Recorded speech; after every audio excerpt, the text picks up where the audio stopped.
All right, guys, it's time to start talking about individual games revealed at the Nintendo Direct because I feel like everyone's just kind of dismissing the Direct wholesale and not really going into like the nitty-gritty of it and really acknowledging how well these games are going to do. And I don't think anything encapsulates that feeling better than Nintendo Switch Sports Resort. Because the online gaming community has this weird idea that Nintendo Switch Sports was a failure, that it didn't do very well, that it was disappointing, that nobody bought or played it, that it would be a dead game in a couple of months. Okay, everyone kind of agreed on this, is that Switch Sports was a disaster. There were all these memes about it. It was like considered one of the worst games of the year for a lot of people. First of all, that wasn't true. The game was amazing. I spent a lot of time with it. One of my favorite games on Nintendo Switch. Amazing game. I love Nintendo Switch Sports. I've always been one of its biggest advocates. But secondly, I think more importantly, Nintendo Switch Sports has sold 18.5 million units. This is one of Nintendo Switch's best-selling titles, and it's getting a sequel on Switch 2. This is absolutely a major system seller for the console. It's going to move units over the holiday season. I would say this is actually much more of a holiday game than the Ocarina of Time remake. Like, people are sleeping on how successful Nintendo Switch Sports Resort is. If anyone brings up the sales numbers to this at all, typically they do this thing where like, oh yeah, it's people bought it before they realized how bad it was. But no, what actually happened is that people were buying this game over a long period of time. So yeah, in the first year, people thought that was going to be it, that it would stop selling, but instead it consistently kept selling more since its release. And it even got like a major update, adding a new sport, basketball, like 2 years after the fact. And a lot of people thought that was strange, but it makes more sense when you realize how popular this stuff actually is. Because I feel like people have this mindset that Nintendo Switch Sports are like flukes, that they're not actually that popular, that people don't like them, that people only bought Wii Sports because it was a pack-in game. But the reality is Wii Sports was sold at full price in Japan. Okay, that was absolutely a game that was a full price release. It was a game that people picked up and played and enjoyed.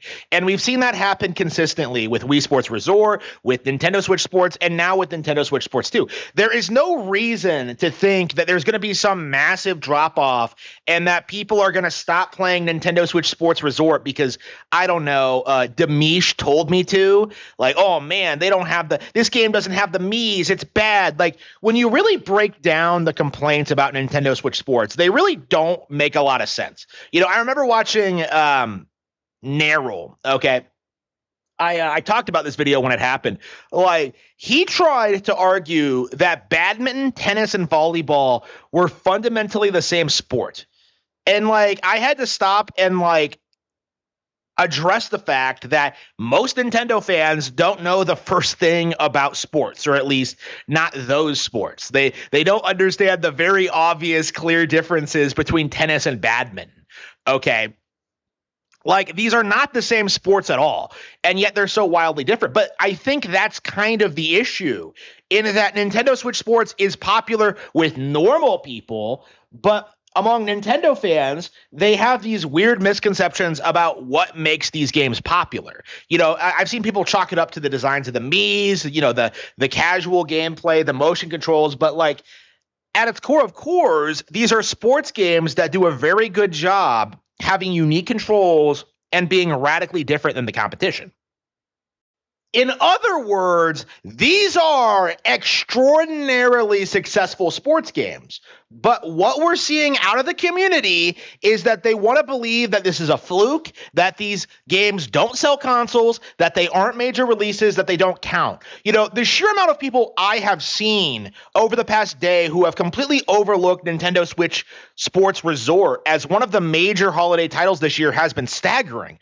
Like, I would argue Switch Sports Resort Resort is going to outsell something like Xenoblade like 20 times over. Okay, it's going to sell like 10 times more than Fire Emblem Fortune's Weave. And that's not me being hyperbolic or like, criticizing those games or anything. I love Fire Emblem, but the simple fact of the matter is that these games are very high sellers, are extremely popular and extremely successful, and will do extraordinarily well. And we're still in this weird phase where everybody just wants to deny it. Everybody wants to just completely write this off and say it doesn't matter and say it's not competitive, while at the same time glazing inferior sports games like MLB The Show, Madden, FIFA, WWE 2K. There's just dozens of inferior games that are essentially boil down to like licensed products of like, the real professional leagues that host these sports. Switch Sports, what makes it better is the fact that it's able to do its own thing. It's able to focus on like actually making the sports fun, making them unique, making them accessible, and not really being bogged down by like the professional level in that sense. Like, it's not really about playing at a professional level. It's not about like the players or the actual teams. Like, it's about the sports. And that's what makes it considerably better than all of its competition. It's very interesting to me that we might go through a repeat of what happened with Nintendo Switch Sports, because when that game came out, everyone thought it was going to flop. Everyone thought it was a failure. Everyone thought it was a huge disappointment, that it was a waste of everyone's time. And then it went on to be a huge, huge seller.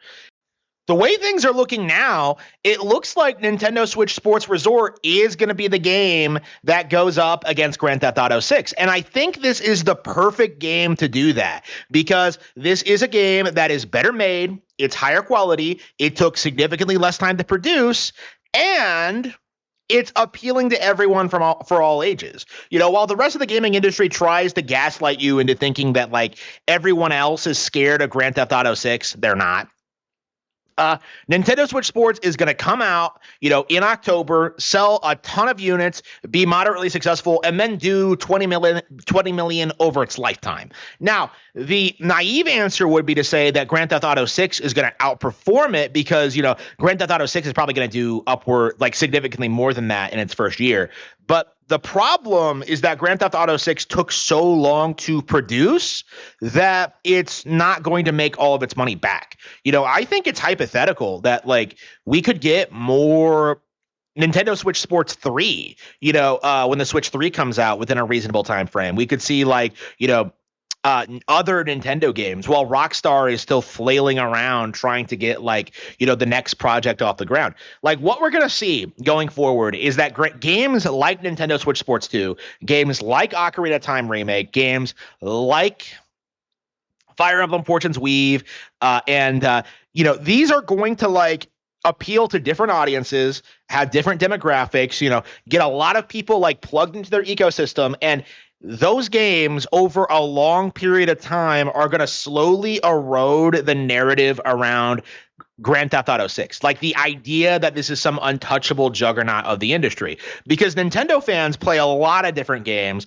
from a lot of different franchises in a lot of different genres from a lot of developers, while Rockstar fans pretty much exclusively play Grand Theft Auto and maybe Red Dead. Nintendo Switch Sports Resort is absolutely going to outperform Grand Theft Auto 6 because it costs significantly less to produce. It's going to be a much more appealing game, and overall just there's a lot more growth and evolution from this franchise than Grand Theft Auto has seen in its entire lifetime.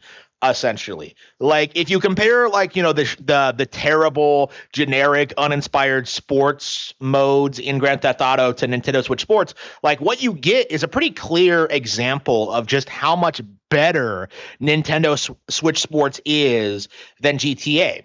Like the simple fact of the matter is a highly specialized game like this can do more than a big budget, just wide as an ocean, deep as a puddle experience like Grand Theft Auto 6.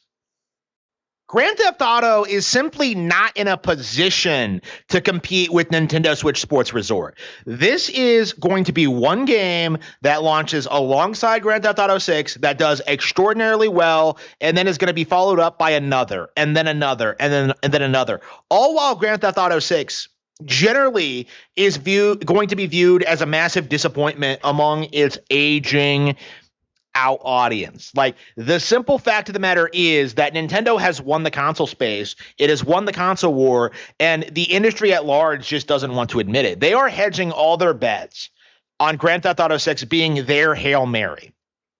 It is their attempt to preserve the video game industry as it's been for the past 30 years. This is their attempt at preserving this corrupt, declining industry. And something like Nintendo Switch Sports is, much like Wii Sports before it, a revolution to change it. This is what the future of gaming should look like. Fun, innovative games that people actually enjoy. Not something like Grand Theft Auto where people go into it talking about how much it's going to sell. This is a real video game, essentially. Something that people will actually enjoy.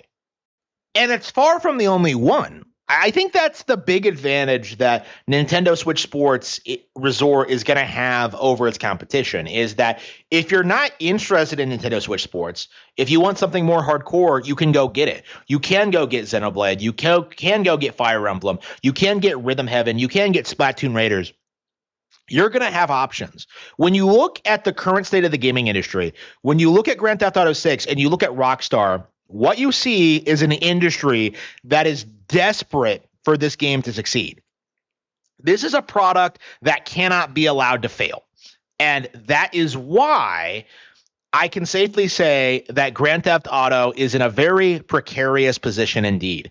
I expect this is going to be the last time we ever see Grand Theft Auto as a franchise being put on this kind of pedestal. The reality is it's been hyped up to the point that it can't possibly live up to its own reputation.